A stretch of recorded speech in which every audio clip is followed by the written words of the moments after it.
If you enjoyed this program, please like and subscribe.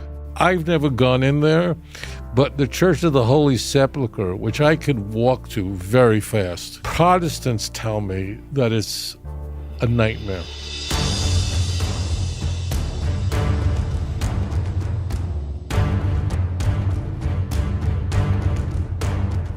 Hi, this is Jay from Monterey, California. My question today is, are such denominations of Christianity like Amish, Mennonite, would such denominations be considered idolatry considering they take rules very seriously like thou shalt not make unto thee any graven image, or even being non-Trinitarian depending on the particular congregation? Thank you, Rabbi. There are many things that Amish and Mennonites share in common in their beliefs, and the doctrine of the Trinity is definitely one of them. They're both Anabaptist groups, very conservative Protestants, and while the way they dress and the way they travel might be something that's most striking, theologically, they're all standard Trinitarians. And the doctrine of the Trinity is the self-inflicted wound of the church from which the church has never recovered. And while Amish see themselves as different, certainly they dislike the Roman Catholic Church, as do Mennonites. They don't realize that the doctrine they have about the nature of God is straight out of Roman Catholicism. I am sure if there are, I was going to say if there are Amish watching me now, but Amish, because of their reliance on technology, they might not be. If there was an Amish person watching me now, they would be mortified to hear that. Really, that would really deeply shock them. So they believe in a doctrine that was invented by the proto-Orthodox. The word Trinity was coined by someone who didn't really believe in the Orthodox version of the doctrine of the Trinity. He believed that the Son was subordinate to the Father. His views, the views of Tertullian, the theologian from Carthage, were not Orthodox, and he was, although revered, he was condemned. But the doctrine of the Trinity is believed by all Amish, is believed by all Mennonites, and that means they worship Jesus as God. And this might come as a surprise to you. What makes Roman Catholicism so spiritually problematic is not the presence of statues in the churches. But the problem with Roman Catholicism is that they worship Jesus as God. There are other Christian denominations I can think of that definitely abhor the doctrine of the Trinity. Christadelphians.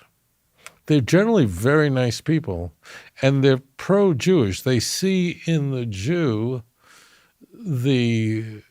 something of themselves, the one who refuses to bow to the God of Rome, to the Vatican. So you'll generally find Christadelphians to be very friendly to Jewish people.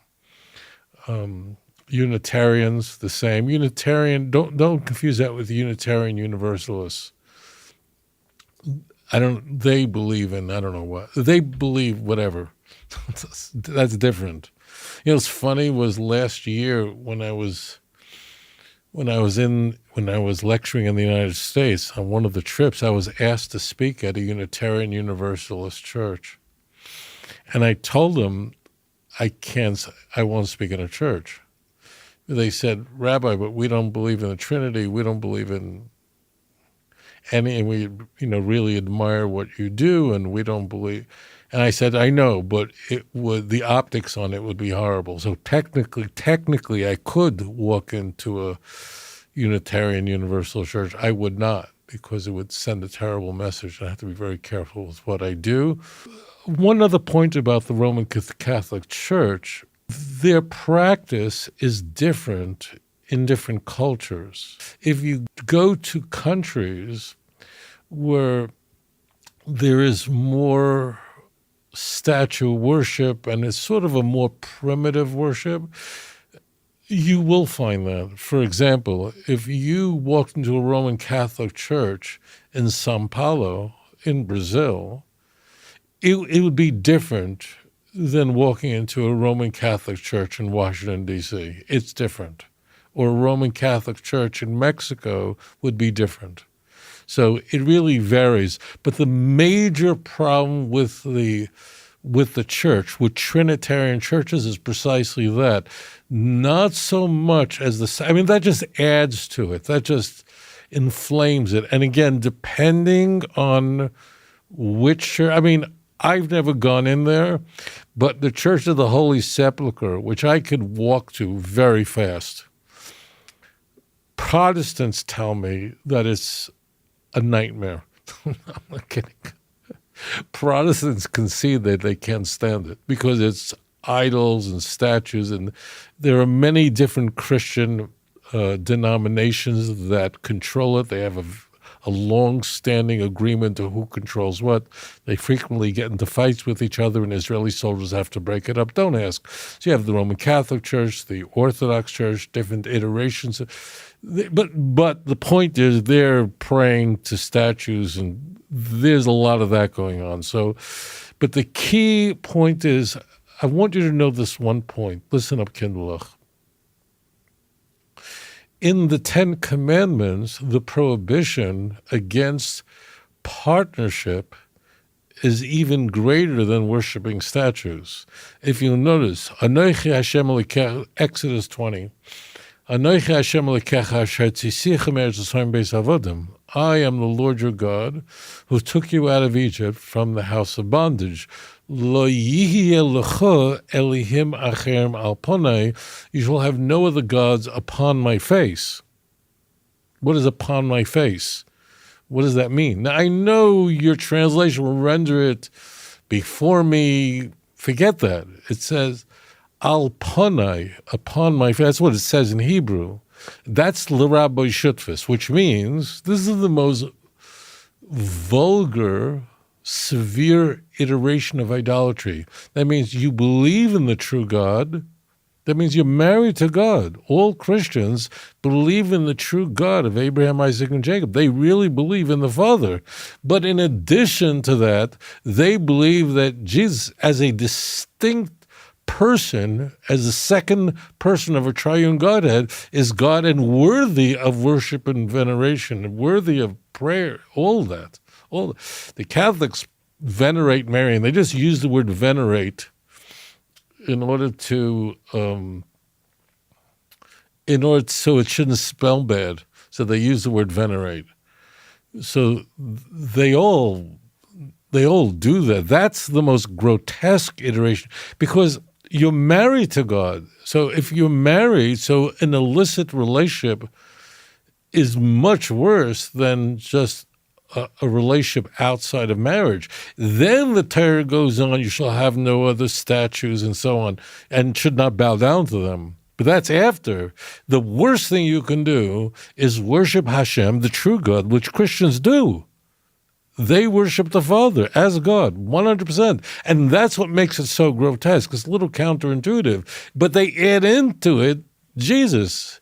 They worship Jesus as a God, as a separate, distinct person. Now, I know there's modalists. I know there are churches that hold that there's no distinction of persons. They can't work out their own New Testament because they tried to solve this. So there's a Sabellianism. Look, I don't want to take you too far. The key is that it's not the absence of statues and icons in Amish, we'll call them church houses, whatever you want to call it, praying there. The key, that's not what's important. The point is that they worship Jesus as God, and that's idolatry. And we should just hope that they would do tshuva. They happen to be very nice people, so if you spend time with them, be very gentle. They're very fine and refined people, particularly the Amish. Mennonites sometimes are. They're all Anabaptists. But when you speak to them in particular, it's not like speaking to a Southern Baptist. They're generally very fine people, very refined people. Family is very important to them. And I meet Amish and Mennonites here in Jerusalem. Some of them spend time speaking with me, and be very careful. They're not going to be obnoxious. Not all the others. They're not going to behave like Southern Baptists or Assemblies of God. They're very nice, humble, thoughtful, respectful people. Family is extremely important to these Protestant denominations in a very unique way. And there's many features about them. Anabaptist literally conveys that baptism must be performed as an adult rather than the infancy, like the rituals of the Roman Catholic Church of infancy baptism. It means more than that. So I just will say to you, if you're talking to someone who's Amish or Mennonite, be very gentle, thoughtful, respectful, and when speaking, don't talk like me. No, I'm kidding. Just be very, very, very thoughtful, because they're very sensitive. They have a respect for Jewish people in general, especially Amish do. And just be careful, because that's all they know. That's all they know. So thank you so much for your thoughtful question. If you enjoyed this program, please like and subscribe. אדון עולם אשר מלך בטרם כל יציר נברא ועת נעשה בחפצו כל אזי מלך שמו נקרא ואחרי ככלות הכל לבדו ימלוך נורא